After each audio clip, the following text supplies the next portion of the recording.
له پاکستانیو پوځیانو سره په نښته کې 6 داعش جګړه مار وژل شوي.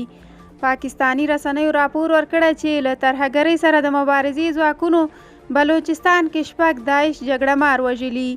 پاکستاني رسنیو دوشنبه د مرغومې پر 20 ویلي وو چې دا جګړه مار د دغه هیواد له ترهګرۍ سره د مبارزې ځواکونو د کویټې په ختیځه سیمه کې د شپنۍ عملیاتو په پایله کې وژلي دي.